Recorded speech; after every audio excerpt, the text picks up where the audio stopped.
بسم اللہ الرحمن الرحیم، السلام علیکم ورحمۃ اللہ وبرکاتہ۔ میں نے زندگی میں ہمیشہ حق بات کی ہے، انصاف کا ساتھ دیا ہے اور ہمیشہ انصاف کی بات کی ہے۔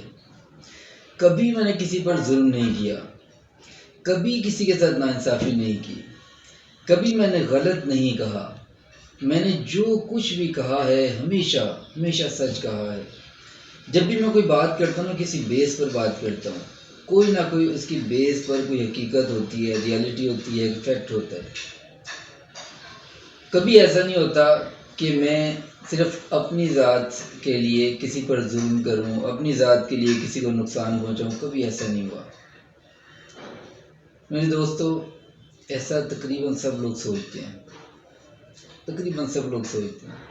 کہ ہم حق پر ہیں، ہم نے کبھی کسی پر ظلم نہیں کیا، ہم کسی کے ساتھ ناانصافی نہیں کرتے، ہم ایسا کرتے ہیں، ویسا کرتے ہیں، ایسا نہیں کرتے، ویسا نہیں کرتے۔ یہ ساری چیزیں جو ہے نا، یہ تقریباً ہر بندہ یہی سوچتا ہے۔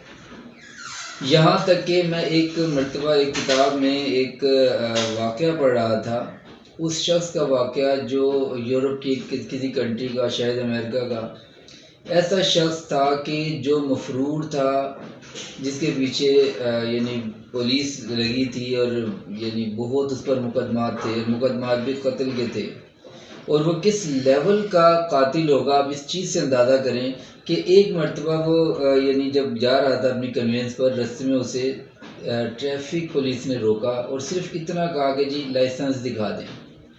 اب اس نے اس چیز پر غصے میں آ کے اس کو گولی مار دی، اور اس کے بعد جب ایک مرتبہ پولیس نے اسے اپنے گھیرے میں لیا، چاروں طرف سے اسے گھیر لیا، کسی طرح سے اس کی مخبری ہوئی، تو جب گھیرا گیا تو پھر تب بھی اس نے ہتھیار نہیں ڈالے، اس نے مقابلہ شروع کیا، دونوں طرف سے فائرنگ ہوئی، لیکن یہ اکیلا تھا، کہاں تک اسلحہ اس کا ساتھ دیتا، زخمی ہوا۔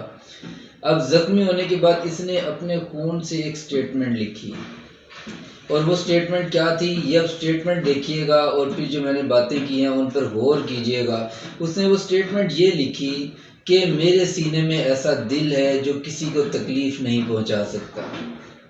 بندہ کون ہے جو اتنے لوگوں کا قاتل، اور کیسا قاتل کہ لائسنس کا پوچھنے پر اس کا بھی قتل، لیکن وہ سوچ کیا رہا ہے، کہہ کیا رہا ہے، اور کس لمحے کی بات ہے جب وہ دنیا سے رخصت ہو رہا ہے، اس وقت وہ اپنے خون سے لکھ رہا ہے کہ میرے سینے میں ایسا دل ہے جو کسی کو تکلیف نہیں پہنچا سکتا۔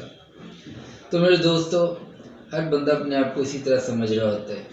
تو اب یہاں پر ایک سوال پیدا ہوتا ہے، اس سوال کا انشاءاللہ کوشش کروں گا اس کا آنسر بھی دے دوں۔ سوال یہ پیدا ہوتا ہے، اگر ہر بندہ یہی سوچتا ہے تو کیا یا تو سارے غلط ہیں یا سارے صحیح ہیں؟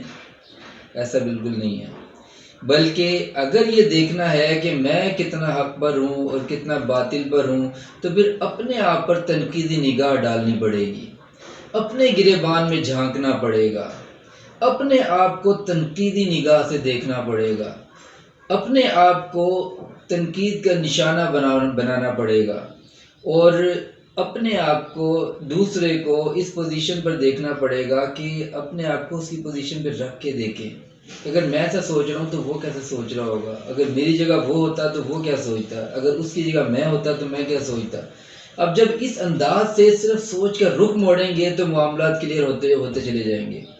ایک بڑی مشہور ایک بات ہے کہ اس طرح 6 اگر لکھا ہو، 6، جو سامنے والا بندہ ہوگا اس کو یہ 9 نظر آئے گا۔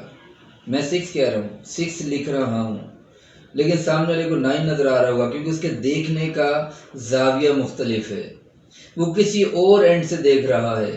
اسی طرح میرے دوستو، زندگی کا بھی یہی معاملہ ہے کہ جو بندہ دونوں انداز سے دیکھنے کا فن جان لیتا ہے، اپنے سوچ کو اس رخ پر موڑ دیتا ہے، تو اس کے لیے کامیابیاں بھی آسان ہو جاتی ہیں، زندگی کو سمجھنا بھی آسان ہو جاتا ہے۔ تو اس لیے اس پر سوچئے گا، غور و فکر کیجیے گا، عمل کیجیے گا۔ السلام علیکم ورحمۃ اللہ۔